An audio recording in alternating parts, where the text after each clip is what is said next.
Poetree, written by Shauna, Lavoy, Reynolds, illustrated by Shahrzad, Maydani.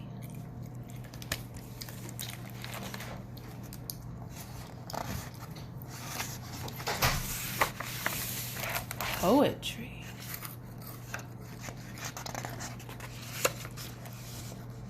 The snow had melted, the buttercups were blooming, and Sylvia celebrated winter's end by writing a poem about spring. And it's spring now, isn't it? You see the flowers?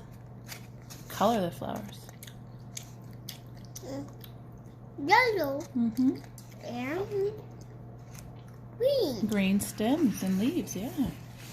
And have a dog. Yeah, has a dog. She walked with Shell to the park at the top of the hill and read it to a squirrel. You see a squirrel? Right there. Yeah, right there. Spring is here at last. I hope it doesn't end too fast. Like a bee, I'll sniff each flower, and I'll enjoy each springy hour so much. The squirrel seemed grateful. Sylvia tied her poem to a birch tree and headed home, hoping that it didn't count as littering if it made the world more splendid. Do you see Sylvia tying the poem to the tree? Mm-hmm. And going to pull it down. Oh, we'll see what's going to happen. The next morning, Sylvia passed the birch on the way to school. From a distance, she saw her poem fluttering in the breeze. But when she got closer, she realized that it wasn't her poem at all. I think spring is the best of the seasons for plenty of excellent reasons, like birdie parents building nests where all the baby birds can rest and play. Sylvia's heart did a somersault. She never imagined the tree might write back.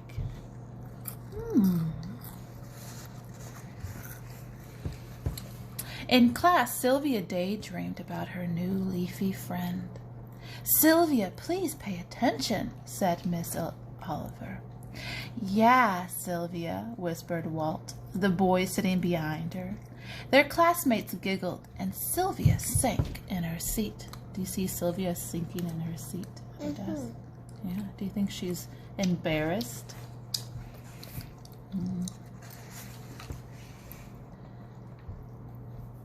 After lunch, Miss Oliver taught the class about haiku.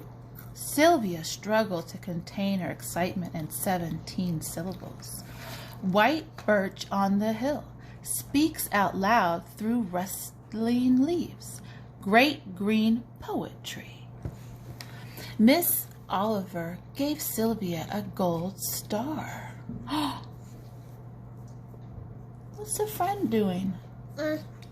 Doing it. Yeah, sticking out their tongue. Do you think that's nice to stick out their tongue? Or do you think it makes Sylvia feel bad?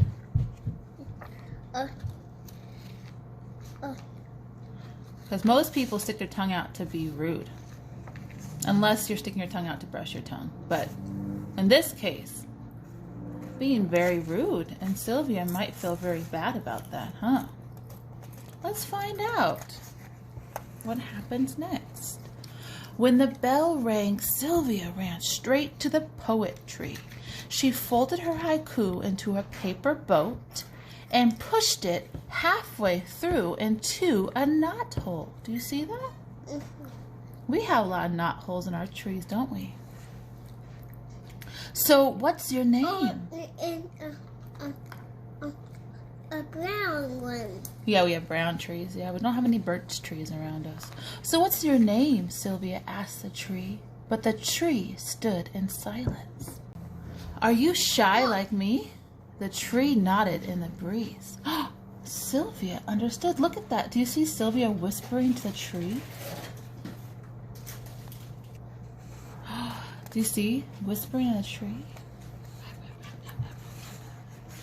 Just like you whisper so nice. What is happening here?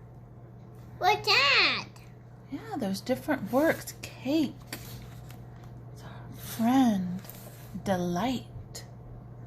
That night, Sylvia dreamed of rhymes falling like autumn leaves. Yeah, I'll give it just a minute. She dreamed of cheerful songbirds greeting her in perfect rhythm.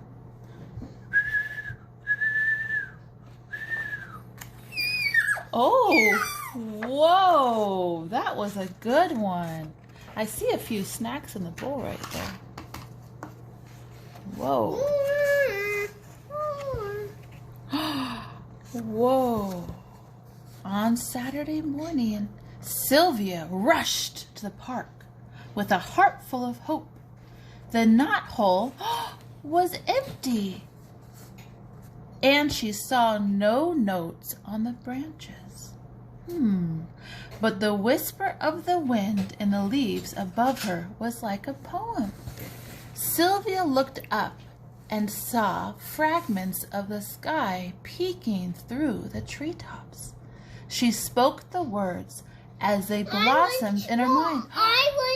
Sky so blue, grass so green, trees so tall in between.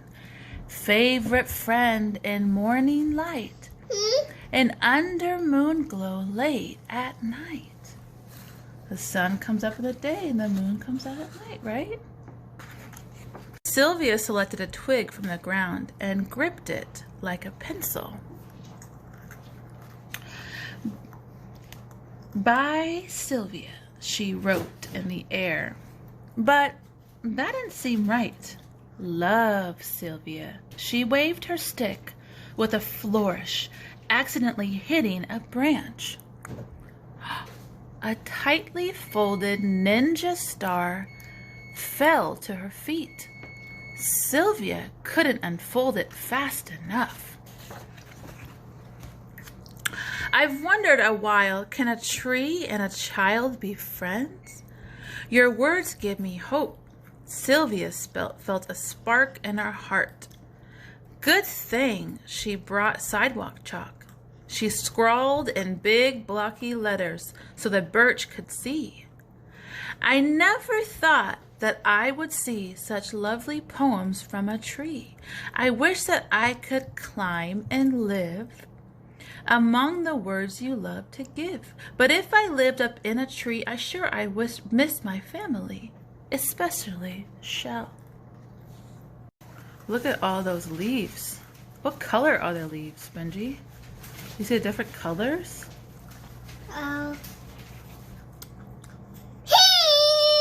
Pink. A little bit of gray, a little bit of brown. Different colors of spring. Sylvia thought it was the greatest thing she had. No, it's green. Yeah, now they're green. Greatest thing she's written in all her years. She wrapped her arms around the poetry. Do you hug trees sometimes too? Yeah. It was stronger, wiser, and kinder than the children at school. She knew she would always have a friend at the park. She didn't open her eyes until Shell barked. Arf!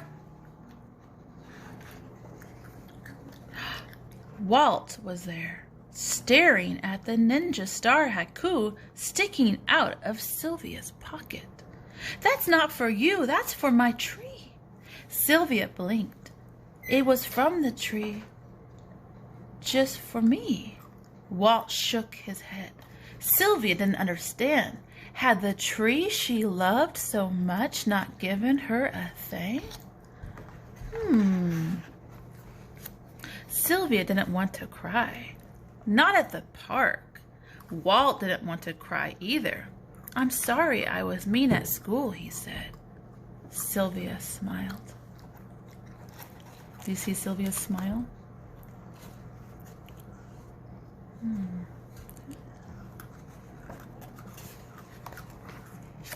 A friend of the tree is okay with me. She could never resist a good rhyme. Walt read Sylvia's chalk poem out loud. You're a wonderful poet, he said. You deserved that gold star. But who is she? Who is Shell? Sylvia pointed. My best friend's name is Shell. I think he likes the way you smell. I can tell, added Walt. The two poets giggled. Can I borrow your chalk? Walt composed a new poem next to Sylvia's.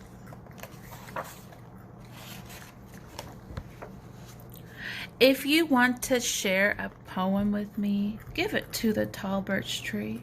Or if you need a friend for writing, playing with, or sit besiding, I'll be here for you, joyfully, right beneath the poetry. The new friends sat a while side by side, backs against the birch. Sunlight and shadows danced through the leaves above them as they silently searched for the moon, for the most marvelous words to describe it all. The end. That was a good story, wasn't it?